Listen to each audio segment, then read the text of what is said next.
The Civil War was a transformative event in U.S. history. There's no doubt about that. The effects of the Civil War are still seen today as the United States deals with discussions around race relations. The outcome of the Civil War, in some ways, contributed to what is happening today.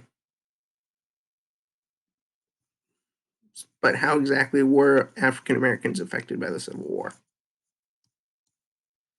The answer to this is mostly negatively, although a positive to come out of the war was that African Americans saw their service as a reason to push for more rights for themselves, as the United States advocates as a country where everyone can be free from discrimination, and that is not the case even up to today.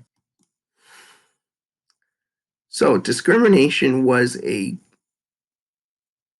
big part of the African American experience during the war, even before it as well, before, during, and definitely after the war. Interest in serving in the Union Army was high right from the start after the attack on Fort Sumter.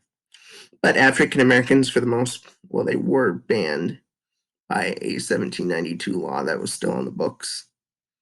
And the Lincoln administration initially did not want to pursue black recruitment because it might lead to secession by the border states of Missouri, Kentucky, Maryland, Delaware, those specifically. So Lincoln did not want to pursue black recruitment for fear more states would secede. That was the thinking at the beginning of the war. By mid-1862, the idea of black recruitment started to gain some traction. And in July of that year, you had the passage of two acts by Congress, the Second Confiscation Act and then the Militia Act. The first one basically said that enslaved persons of Confederate civilians and officers were free. And the second one, the Militia Act, allowed further recruitment of African Americans for the war effort. Soon after that, the Emancipation Proclamation was passed as well, and that, of course, freed all the slaves in the Confederate States. And specifically after the Battle of Antietam, which is one of the bloodiest battles of the war, recruitment was pursued even further. And some important factors that led to the need for black soldiers was the fact that the number of white volunteers was low. And then for the first 2 years of the war, up until specifically Gettysburg, which was the turning point, the Confederacy was dominating the war. They had a superior military, superior generals, that type of thing. So the first 2 years of the war were not good. And the recruitment of black soldiers definitely contributed to the Union victory. In terms of being involved in the war, it didn't happen until the end of the last 2 years of the war. On May 22nd, 1863, Congress passed a directive that established the Bureau of Colored Troops. And that basically was a group to oversee the African American troops that served in the war. Now, most African Americans that served in the war were limited for a variety of reasons, which I'll get to in a moment, but most were non-combat, so cooks, carpenters, laborers, that type of thing. Doctors or clergy, that's a typo there, could become officers in non-combat roles. Also, Navy units were not segregated like other branches of military. Many African Americans served on ships with their white counterparts.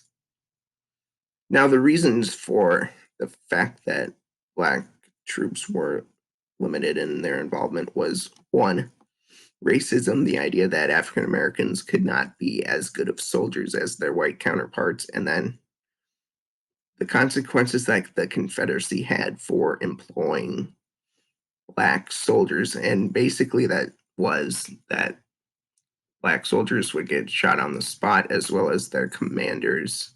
Jefferson Davis, the president of the Confederacy, was not a fan of the Emancipation Proclamation for obvious reasons, because it freed the slaves, among other things. And that led to the establishment of these consequences that the Union understandably did not want to risk. So, as a result of not wanting to have their soldiers and commanders shot, and just the general idea that African Americans were not as good soldiers as their white counterparts, African Americans were limited in their roles. There were about 80 officers that were Black were that did rise to the rank of officer. But again, most soldiers could not do that. Doctors and clergy could become officers in non-combat roles. This is not to say that there weren't African American regiments that actually fought in combat in the war. In February 1863, the first call for Black soldiers was made by John A. Andrews, the governor of Massachusetts. And this formed one of the most well-known African American regiments of the war, the 54th Massachusetts Regiment. That regiment stormed Fort Wagner on July 18th, 1863. This is the first combat action that African American soldiers saw in the war. And almost half of the soldiers in the unit died. There were 600 in that unit that stormed the fort, and waiting were 1,700 Confederate soldiers, and it did not end well for that unit.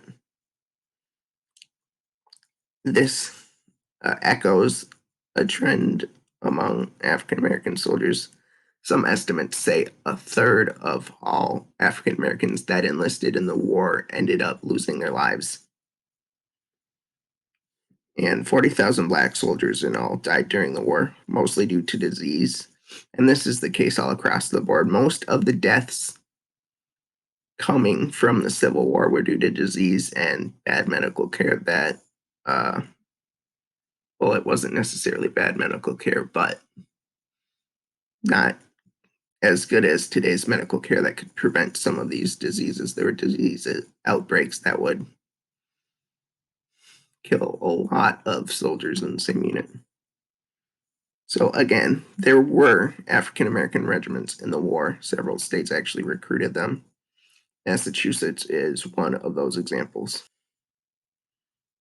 Overall, African Americans saw their service in the Civil War as the beginning of gaining rights to their freedom. As we've discussed in this video, African Americans were discriminated against in the Union Army, and this was the beginning of some African Americans deciding to campaign for their rights to freedoms and equality to their white counterparts. Now, that's not to say that the Civil War was the start of that movement. That movement had been around for a very long time prior to the Civil War, but this was a catalyst to bringing more people into that movement for African American rights, which had been around for a long time before the war. I hope you liked this video. If you did, please hit the like button. Feel free to subscribe. Hit the bell so you're notified every time I upload a video. And thanks for watching.